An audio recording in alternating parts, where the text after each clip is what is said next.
জ্বালানি তেলের সংকট নিয়ে জানাতে রাজধানীর শাহবাগ থেকে যোগ দিচ্ছেন সহকর্মী মামুনুর রহমান। মামুনুর রহমান, আপনি এখন যেই জায়গায় আছেন সেখানকার পরিস্থিতি জানাবেন। পেট্রোল অকটেন পাচ্ছেন নাকি চালকরা এবং কি বলছেন তারা? গত ২-৩ দিনের মতো যে অবস্থা পেট্রোল পাম্পগুলোতে, আজকেও কিন্তু তার ব্যতিক্রম নয়। আমরা সকাল থেকেই শাহবাগ যে পেট্রোল পাম্প পরিবাগের সেই পেট্রোল পাম্পে অবস্থান করছি।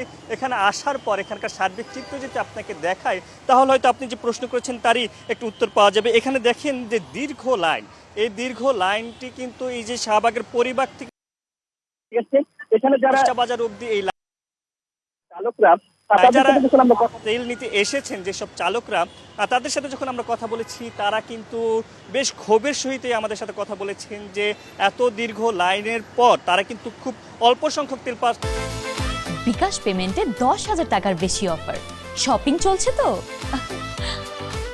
অল্প সংখ্যক পরিমাণে তেল পাচ্ছেন। যারা বাইকার রয়েছেন, আপনি জানেন যে বিপিসি নির্ধারিত করে দিয়েছে যে তেলের পরিমাণ, তারা কিন্তু 2 লিটার তেল পাচ্ছেন এবং প্রাইভেট কার যারা রয়েছেন তারা কিন্তু 10 লিটার তেল পাচ্ছেন। কিন্তু যে তারা দীর্ঘ লাইনে তারা যে তেল পোহাচ্ছেন, যে তেল পুড়ছেন, সে ব্যাপারে কিন্তু তারা বলছেন যে তেল নিতে এসে কিন্তু তার তেলের অনেকটি চলে যাচ্ছে তাদের এই তেল নিতে এসে।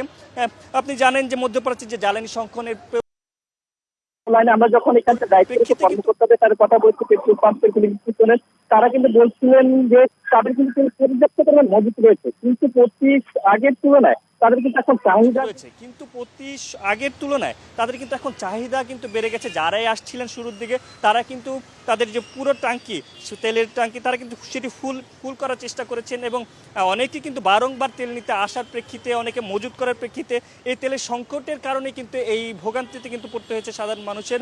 আপনি জানেন যে গতকাল বিদ্যুৎ ও জ্বালানি মন্ত্রী ইকবাল হাসান মাহমুদ টুকু তিনি কিন্তু বলেছেন যে তাদের যে মজুদ সেটি কিন্তু পর্যাপ্ত রয়েছে এবং এই মজুদ ধারা তারা কিন্তু বলছিলেন যে আগামী যে মার্চ মাস শেষ করো, আগামী কয়েক মাস কিন্তু তারা চলতে পারবেন। কিন্তু যুদ্ধ যেহেতু চলছে সেই ক্ষেত্রে কিন্তু তারা বলছিলেন যে একটু হিসাব করে চলার জন্য তারা পূর্ব থেকে ব্যবস্থা নিচ্ছেন।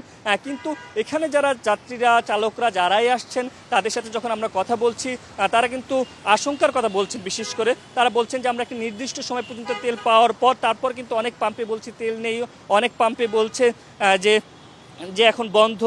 কিন্তু যখন আমরা এ ব্যাপারে প্রশ্ন করেছি পেট্রোল পাম্পগুলোতে, তারা বলছেন আমাদের নির্দিষ্ট পরিমাণ যে তেল থাকে সেটা চাহিদা অনুযায়ী যখন শেষ হয়ে যায় তখনই কিন্তু তারা এই তেল নেই বলে এবং তারা বলছেন পর্যাপ্ত পরিমাণ মজুদ আছে, কোনো ধরনের আর সমস্যা হবে না আগামীতে। শাহবাগ পাম্প থেকে এই ছিল। রাজধানীর শাহবাগ থেকে জানাচ্ছিলেন সহকর্মী মামুনুর রহমান।